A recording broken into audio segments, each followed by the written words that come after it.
الحمد لله رب العالمين، والصلاة والسلام على سيدنا ومولانا محمد خاتم النبيين وعلى آله وأصحابه أجمعين وعلى كل من تبعهم بإحسان إلى يوم الدين.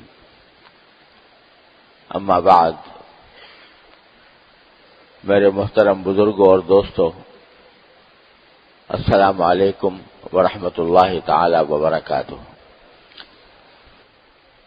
اللہ تبارک و تعالی کے فضل و کرم سے یہ رمضان المبارک کا پہلا جمعہ ہے، اور اللہ تبارک و تعالی کا جتنا شکر ادا کیا جائے کم ہے کہ اس نے ہمیں اپنی زندگی میں ایک اور رمضان کا مہینہ عطا فرمایا۔ آپ اگر اپنے گرد و پیش پر نظر دوڑائیں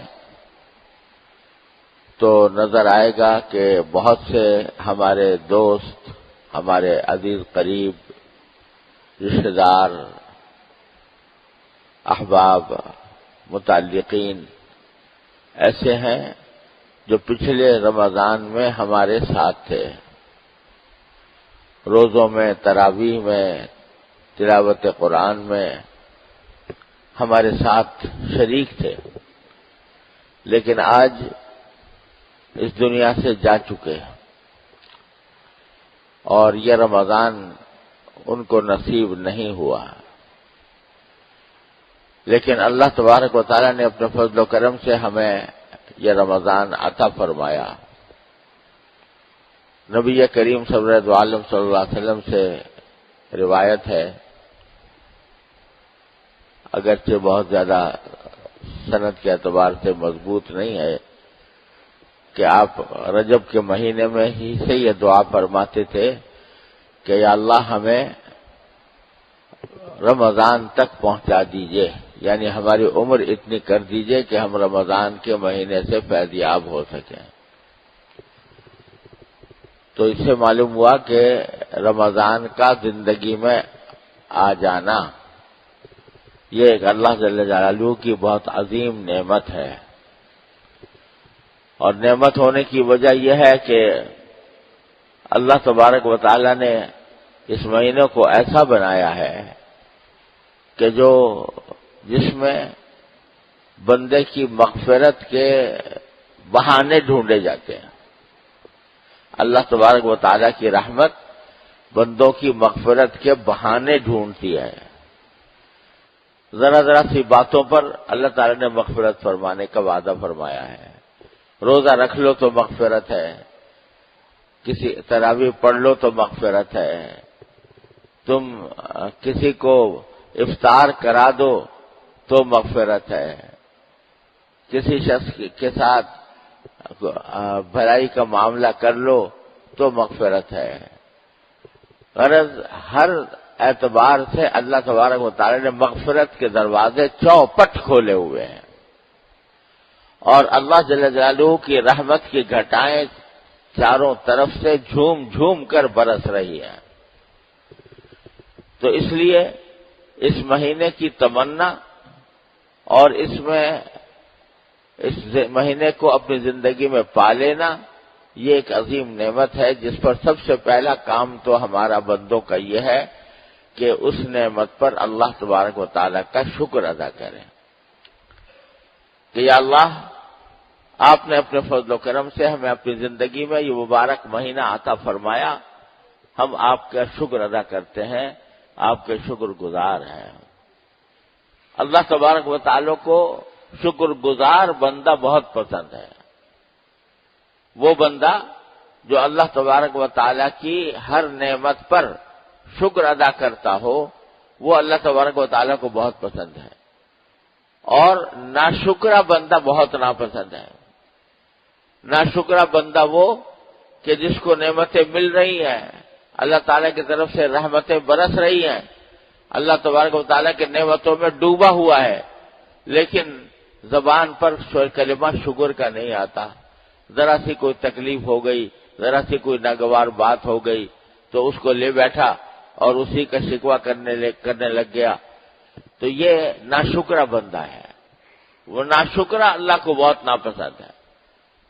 اور اللہ تعالیٰ نے ایک جگہ قرآن میں شکایت بھی فرمائی ہے بندوں کی کہ وَقَلِيلٌ مِّنْ عِبَادِيَ الشَّكُورُ، میرے بندوں میں شکر گزار بندے بہت کم ہیں، بہت کم ہیں جو شکر ادا کرتے ہوں. تو شکر بڑی نعمت ہے. تو سب سے پہلی بات رمضان کے مہینے میں سب سے پہلی بات جو بندے کو چاہیے وہ اللہ جل جلالہ کا شکر. اے اللہ آپ کا میں شکر کیسے ادا کروں، کس زبان سے ادا کروں، میں شکر کرنے کے قابل نہیں ہوں. اے اللہ میں آپ کا شکر ادا کرتا ہوں کہ آپ نے اپنے فضل و کرم سے مجھے یہ رمضان کا مہینہ عطا فرمایا. شکر کرو.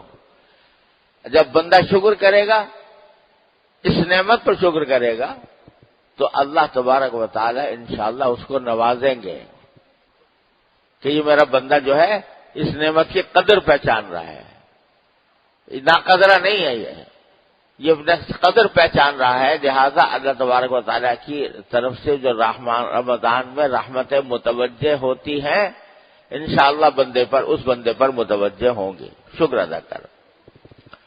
دوسری بات یہ کہ اللہ تبارک و تعالیٰ نے یہ رمضان کا روزہ، رمضان کے ایام سارے سال میں ایک مہینہ نکالا ہے اللہ تعالیٰ نے، جس کو سید الشہور کہا جاتا ہے، مہینوں کا سردار. یوں تو سارے مہینے سارے دن اللہ ہی کے بنائے ہوئے ہیں، لیکن کسی خاص مہینے کو، کسی خاص دن کو اللہ تبارک و تعالیٰ اپنی طرف منسوب کر لیتے ہیں، نسبت عطا فرما دیتے ہیں، یہ میرا مہینہ ہے. تو یہ اللہ تعالیٰ نے اس کو یہ نسبت عطا فرما دی. اور جب کسی چیز کو اپنی نسبت عطا فرما دیتے ہیں اس کی شان کہاں سے کہاں پہنچ جاتی ہے. کعبے کو دیکھ لو، کعبہ شریف کو، ارے بھائی وہ پتھروں ہی کا بنی ہوئی عمارت ہے نا، پتھروں کی بنی ہوئی عمارت ہے، لیکن اس پتھروں کی بنی ہوئی عمارت کو کہہ دیا یہ میرا ہے، اپنی طرف نسبت فرما دی. حالانکہ وہ کوئی اللہ تعالیٰ کا گھر اس معنی میں نہیں ہے کہ اللہ میاں اس میں رہتے ہوں، اس معنی میں نہیں ہے. اللہ تعالیٰ گھر سے بے نیاز ہے، اللہ تعالیٰ کسی جگہ سے بے نیاز ہے کہ جہاں پر ان کا قیام ہوتا ہو، لیکن صرف نسبت کر دی ہے کہ یہ میرا گھر ہے. اب دیکھ لو اس کو حسن و جمال کا عالم، جس کو اپنی طرف منسوب کر دیا، اس کے حسن و جمال کا عالم دیکھ لو، اس کی طرف لوگوں کی کشش کا عالم دیکھ لو. ایسا لگتا ہے کہ مقناطیس لگا ہوا ہے اور چاروں طرف سے بندے کھینچ کھینچ کر اس کے بعد جا رہے ہیں، اس لیے کہ اپنی طرف منسوب کر دیا. تو اسی طرح اس رمضان کے مہینے کو اللہ تبارک و تعالیٰ نے اپنی طرف منسوب کر دیا، یہ میرا مہینہ ہے. کیا مطلب میرے مہینہ ہونے کا؟ مطلب یہ ہے کہ اس میں میری خصوصی رحمتیں بندوں پر نازل ہوتی ہیں، اور چونکہ خصوصی رحمتیں نازل ہوتی ہیں تو در حقیقت اس کی ایک حکمت یہ ہے کہ سال کے 11 مہینے میں اور آپ بے شک نمازیں پڑھنے کی توفیق ہو جاتی ہے، الحمدللہ 5 وقت نماز پڑھ لی، یہ بھی اللہ تعالیٰ کا بڑا کرم ہے. لیکن بیشتر اوقات غفلت میں گزرتے ہیں. بیشتر اوقات آدمی کے دماغ پر ایک ہی چکی چل رہی ہوتی ہے، میں کس طرح پیسے زیادہ کما لوں، میں کس طرح زیادہ میرا کیریئر زیادہ اچھا بن جائے، میں کس طرح جو ہے اپنے دنیاوی مقاصد میں کامیاب ہو جاؤں، میں کس طرح دوسروں سے آگے بڑھ جاؤں، وغیرہ وغیرہ. بس دن رات یہی چکی دماغ پہ چلتی ہوئی ہے. میرا مکان کیسا اچھا ہو جائے، میری گاڑی کیسی مل جائے، مجھے فلاں، یہ سارے خیالات دماغ پہ چلے رہتے ہیں. اور جس کے پاس ہو کر آخر میں جانا ہے، اور جہاں جانے کے بعد ابدی زندگی پیدا ہو، ابدی زندگی ہے جس کا کوئی خاتمہ نہیں، اس کی طرف دھیان نہیں ہوتا. نتیجہ یہ کہ آدمی جو ہے وہ خدا کو بلائے بیٹھے ہوتا ہے، اور جب خدا کو بلا بیٹھتا ہے تو پھر دنیا میں جو کام کر رہا ہوتا ہے وہ دنیا کی خاطر کر رہا ہوتا ہے، اس میں گناہ بھی کرتا ہے، اس میں حلال حرام ایک کرتا ہے، اس میں اس بات کی فکر نہیں ہوتی کہ جو کما رہا ہوں وہ حلال ہے کہ حرام ہے، اور اس کا جواب میں اللہ تعالیٰ کو کیا دوں گا۔ یہ خیالات دن سے محو ہوتے چلے جاتے ہیں، تو غفلت کا عالم طاری رہتا ہے 11 مہینے اکثر و بیشتر، الا ماشاء اللہ۔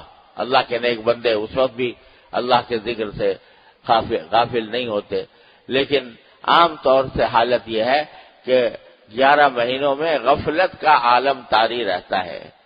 اللہ تبارک و تعالیٰ نے یہ مہینہ ایسا عطا فرما دیا اپنے فضل و کرم سے کہ آؤ، کہاں بھٹکے جا رہے ہو، کہاں ادھر ادھر بھٹکے جا رہے ہو، آؤ میرے پاس آؤ، میرے قریب آؤ، میرا قرب حاصل کرو، میرے خیال کو جگہ دو، میرا دل میں تصور بٹھاؤ، میرے کہنے پر عمل کرنے کی عادت ڈالو، میری عبادت کی عادت ڈالو۔ تو اس کے لیے روزہ فرض کر دیا کہ روزہ رکھو۔ روزہ رکھو کیا مانا؟ یہ جو کھانے پینے کے دھندے میں دن رات لگے ہوئے تھے نا، صبح سے لے کے شام تک کھانے پینے کے دھندے میں لگے ہوئے ہو، کھانے پینا اور کھانے پینے کا انتظام کرنا، اس کے لیے پیسے جمع کرنا، اسی میں لگے ہوئے ہو۔ کھانے پینے کے جس دھندے میں لگے ہوئے تھے 11 مہینے، آؤ اب ذرا اس کھانے پینے کو چھوڑ کے دیکھو جس کھانے پینے نے تمہیں مجھ سے غافل کر رکھا تھا، جس کھانے پینے نے تمہیں میرے ذکر سے غافل کیا ہوا تھا، اس کھانے پینے کو ذرا چھوڑو میرے کہنے سے چھوڑو۔ تو جب میرے کہنے سے چھوڑو گے تو یہی تقویٰ کی مشق ہوگی تمہارے لیے، لعلکم تتقون۔ کیا مشق ہوگی؟ کہ گرمی کا موسم ہے، شدید گرمی ہے، آسمان سے آگ برس رہی ہے، اور لوگ جو ہے بلبلا رہے ہیں گرمی سے، پیاس لگ رہی ہے، شدید پیاس کا عالم ہے، کمرے میں بیٹھے ہوئے ہو، وہاں پر فریج بھی رکھا ہوا ہے، اس میں ٹھنڈا پانی بھی موجود ہے، اور دل بھی چاہ رہا ہے، دل بھی مچل رہا ہے کہ میں یہ پی لوں، اپنی پیاس بجھا لوں، لیکن بجھاؤ گے؟ روزہ رکھنے کے بعد پیو گے؟ نہیں پیو گے۔ کوئی مسلمان جو روزہ دار ہو، اس کو کوئی آدمی ہزاروں روپے کی بھی پیشکش کر دے کہ یہ 1000 روپے لے لو اور ایک گھونٹ پانی پی لو، پیے گا کوئی مسلمان؟ نہیں پیے گا۔ کیوں نہیں پیے گا؟ اس واسطے کہ دیکھ رہا ہے کہ اللہ میں، ارے کوئی کہے کہ خدا کے بندے چپکے سے پی لو، تمہیں کون دیکھنے والا ہے؟ کمرے میں اکیلے بیٹھے ہو، فریج موجود ہے، اگر ایک گلاس پانی پی لیا ٹھنڈا اور اپنی پیاس بجھا لی تو کوئی دیکھنے والا نہیں۔ لوگ تو یہ سمجھیں گے تم روزے دار ہو، لوگ تو یہ سمجھیں گے کہ تم نے روزہ رکھا ہوا ہے، انہیں کے ساتھ بیٹھ کے مزے سے افطاری کر لینا، اور لوگوں کو پتہ چلے گا کہ بھئی روزہ رکھا اس بندے نے۔ لیکن کوئی کرے گا؟ کوئی مسلمان ایسا نہیں کرے گا۔ جس نے روزہ رکھا ہے وہ یہ کام نہیں کرے گا۔ کیوں نہیں کرے گا؟ کہ میرے مالک نے مجھے منع کر دیا، میرے مالک نے مجھے شام تک کھانے پینے سے روک دیا، اس لیے نہیں کروں گا۔ روزہ ٹوٹ جائے گا۔ روزہ ٹوٹ جائے گا کیا مانا؟ میرا اللہ مجھ سے ناراض ہو جائے گا۔ میں اگر روزہ توڑ دوں گا تو نہ صرف یہ کہ وہ ناراض ہوگا، الٹا کفارہ لازم آئے گا، 2 مہینے کے روزے رکھنے پڑیں گے، تب جا کے کہیں کفارہ ادا ہوگا 1 روزے کا۔ اگر کوئی آدمی جان بوجھ کر روزہ توڑ دے تو اس کا کفارہ جو ہے وہ کتنا ہے؟ 2 مہینے مسلسل روزے رکھنا پے در پے، جن میں سے بیچ میں کوئی روزہ ناغا بھی نہ ہو، اتنا بڑا کفارہ ہے روزہ توڑنے کا۔ تو دنیا میں بھی کفارہ دینا پڑے گا اور آخرت میں اللہ تعالیٰ کی ناراضگی مول لینی پڑے گی۔ تو اس واسطے بندہ نہیں پیتا، باوجود اس کے کہ پیاس لگ رہی، باوجود ہے کہ دل مچل رہا ہے کہ پانی پی لوں، لیکن نہیں پی رہا۔ یہ جو نہیں پی رہا ہے اللہ تبارک و تعالیٰ کے خوف سے، اللہ تعالیٰ کے حکم کی تعمیل میں اللہ تبارک و تعالیٰ کے تصور سے کہ وہ مجھ سے ناراض ہو جائے گا اگر میں پی لوں گا، اسی کا نام تقویٰ ہے، اسی کو تقویٰ کہتے ہیں۔ تقویٰ کس کو کہتے ہیں؟ کہ اللہ تبارک و تعالیٰ کی رضا کی خاطر، اس کی رضامندی کی خاطر کسی ایسے کام کو چھوڑنا کہ جس کو دل چاہ رہا ہو، دل چاہ رہا ہے کہ میں فلاں کام کروں لیکن میں اللہ کے خوف سے چھوڑ رہا ہوں، یہ ہے تقویٰ۔ تو قرآن کریم فرماتا ہے کہ کتب علیکم الصیام کما کتب علی الذین من قبلکم لعلکم تتقون، روزے اس لیے فرض کیے گئے تاکہ تمہارے اندر تقویٰ پیدا ہو۔ اس تقویٰ کی مشق کرائی جا رہی ہے روزے کے ذریعے۔ تو یہ اللہ تبارک و تعالیٰ نے ہمیں ایک ٹریننگ کورس سے گزارنا ہے اس رمضان کے مہینے میں۔ تو جو میرے بھائیوں عزیزوں، یہ جب کھانے پینے سے تقویٰ ہے، کھانے پینے کو چھوڑنا ہے تقویٰ کے غرض سے، تو جو چیزیں پہلے ہی سے حرام ہیں، کھانا پینا تو جائز تھا نا، صرف رمضان کے دنوں میں منع ہوا، اور بہت سارے گناہ ایسے ہیں جو عام دنوں میں بھی حرام ہیں، جھوٹ بولنا، غیبت کرنا، بد نگاہی کرنا، نگاہ کا غلط استعمال کرنا، زبان کا غلط استعمال کرنا، کانوں کا غلط استعمال کرنا، زبان کا غلط استعمال کرنا، کسی کو برا بھلا کہہ دیا، کسی کو گالی دے دی، کسی کو ایسے الفاظ استعمال کر لیا جس سے اس کا دل ٹوٹ گیا، دل شکنی کر دی، یہ سب کیا ہے؟ یہ سب کیسے ہیں؟ صرف رمضان میں گناہ ہے؟ ویسے بھی گناہ ہے، عام دنوں میں بھی گناہ ہے۔ رشوت لے لینا، حرام طریقے سے دھوکہ دے کے پیسے وصول کر لینا، یہ تو عام دنوں میں بھی حرام ہے کہ نہیں؟ عام دنوں میں بھی حرام ہے، صرف روزے میں حرام نہیں۔ تو جو چیزیں عام دنوں میں بھی حرام تھیں اگر وہ نہ چھوڑی اور کھانا پینا چھوڑ دیا تو بھائی تقویٰ کا جو اصل مقصد تھا وہ کیسے حاصل ہوگا؟ ایک ایسی عجیب بات ہوگی کہ آدمی روزہ رکھے، کھانا چھوڑے، پینا چھوڑے، کھانا پینا چھوڑے اور رشوت خوری نہ چھوڑے، رشوت خوری نہ چھوڑے، جہاں موقع لگ جائے رشوت لے اور لوگوں سے ناحق طریقے سے پیسے وصول کرے، ناحق مال لوگوں کا مال کھائے، تو کیا مطلب ہوگا کہ روزہ تو رکھا اور افطار کیا حرام پہ، افطار کیا اس کھانے پر جو حرام ہے، رشوت کے ذریعے حاصل کیا تھا، سود کے ذریعے حاصل کیا تھا، جوئے کے ذریعے حاصل کیا تھا، اس پر افطار کر رہا ہے آدمی۔ کیا اس روزے میں برکت ہوگی؟ کیا اس افطار میں برکت ہوگی کہ جو آدمی حرام کے اوپر اقتدار کر رہا؟ تو میرے عزیزوں اور بھائیوں، یہ در حقیقت رمضان کا مہینہ ہمیں آیا ہے تقویٰ سکھانے کے لیے، ہمیں تقویٰ کی تربیت دینے کے لیے۔ اور تقویٰ کے معنی یہ ہے کہ ہر اس کام سے بچنا اور دل میں یہ احساس پیدا کر لینا، یہ شعور پیدا کر لینا، یہ خلش پیدا کر لینا کہ میں کوئی ایسا کام نہ کروں جو میرے اللہ کے حکم کے خلاف ہو، جو میرے اللہ کو ناراض کرنے والا ہو۔